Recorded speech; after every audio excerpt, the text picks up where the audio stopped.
Hi guys, this is a Patreon video. I wanted to keep it separate.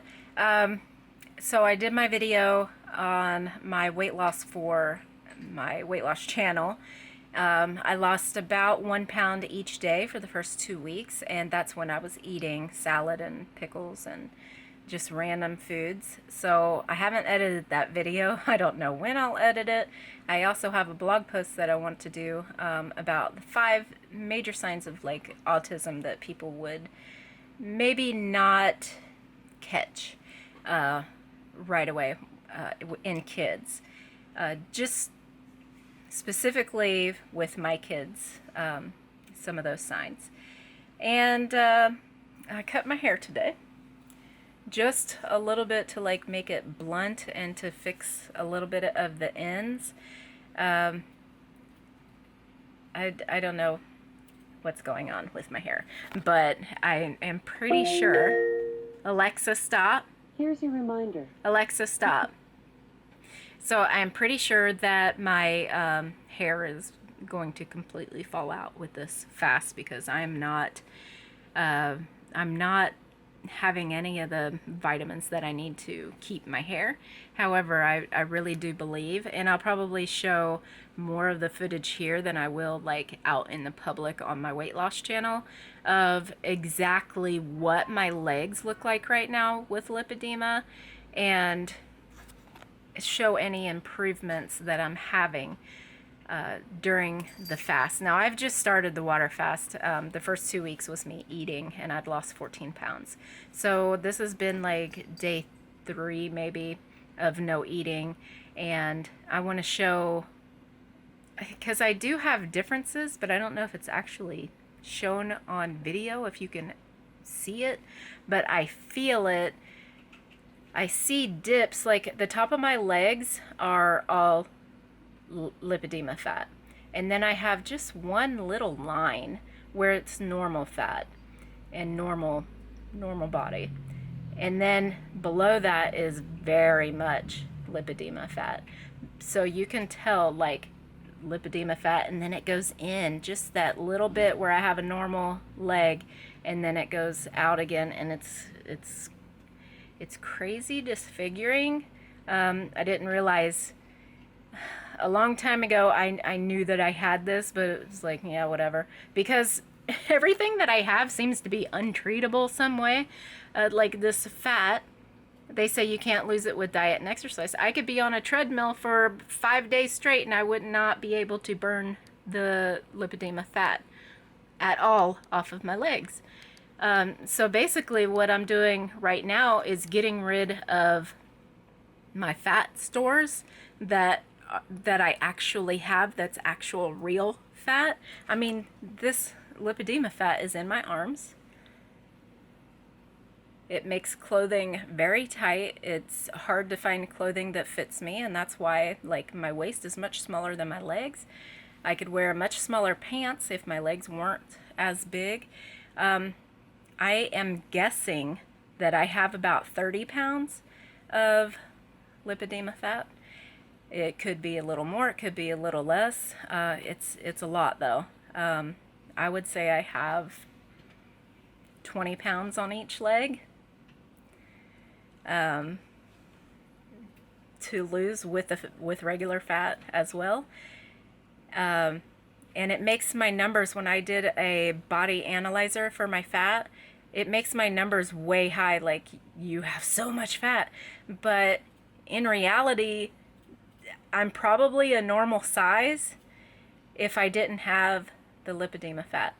And that's like the frustrating part, because I've lost all this weight and I was expecting to just have like a normal chubby body like I've always had my whole life growing up and in my 20s and stuff.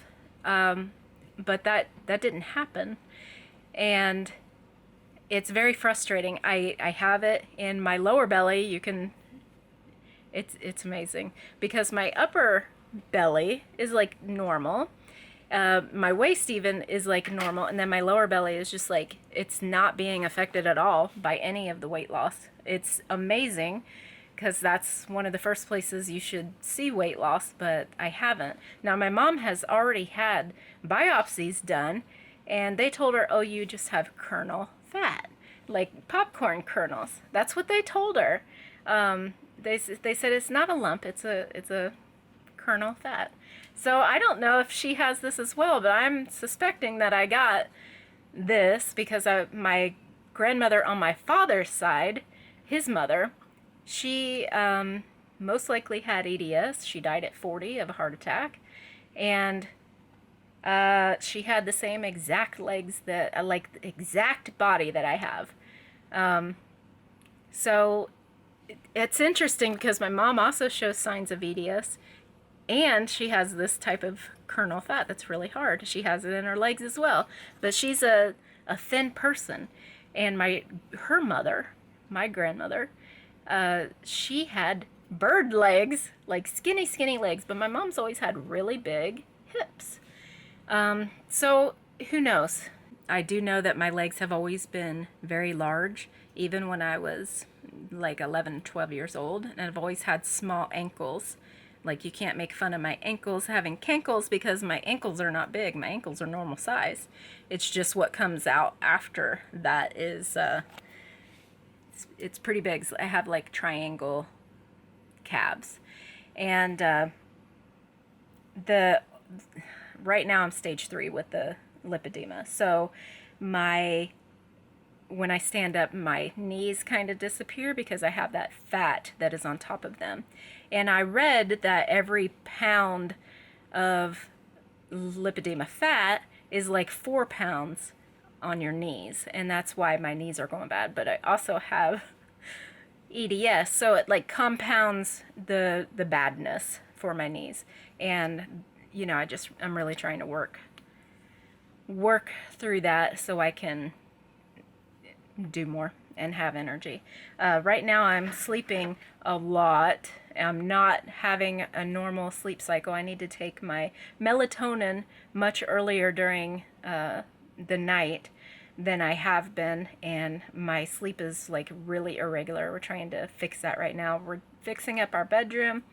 We'll probably have a little mini makeover tomorrow. I think we're gonna go pick up the stuff, and we're going to just make our bedroom much nicer for us to be in. It's really tiny bedroom, but the cat is in there, and we usually do our laundry in there, which probably needs to stop so we can have some kind of bed available at all times when we can go to bed early. And we're keeping the cat out. Now, I don't know how that's going to work because Kitty is a monster, and she will scratch at the door, she will meow very loud at the door, and she talks. This girl talks. She has a lot to say during the night when you don't let her in with you. And we gave in Israel, and when we got here, we gave in again and just let her come in because we needed to sleep. But then she does some kind of like racetrack where she'll jump over our bed and then out and then up, and like she's chasing somebody on a racetrack, just in a racetrack pattern over our bed while we're sleeping. And that's not cool. And she has her times off. She used to wake Hadar up before work, like seconds before his alarm would go off. She knew, and she would wake him up. She would get on him, you know, stab him with her little stabbers, and she would meow at him a lot. And that would every time before the alarm went off. And she has her time off right now because she'll be getting up 3 o'clock, 4 o'clock in the morning thinking it's time for us to get up, and it disturbs our sleep. So we're going to try to do something where maybe she is out here in the living room and stays out here in the living room while we're trying to sleep, and she doesn't bother anybody else, because I found her in Abigail's bed a few times too. And I don't know if she's trying to wake her up either. Anyway, I'm gonna go for now. I have some work to do on the computer for a couple hours right now, and I've been staying up way too late. I think I want to go to bed early tonight, and we have a full day tomorrow. I have been going to a chiropractor once a week, and it's been really great. Hadar went and got a massage, but he's still having a lot of trouble with his back, so it's more like his shoulder and his back of the shoulder and the neck. So hopefully he'll be able to get something done about that. I don't know if that massage made it worse or what. Anyway, I'm gonna go for now and get my work done, and I will talk to you later. Thank you guys for all your support and all of your very, very kind comments throughout the years, actually.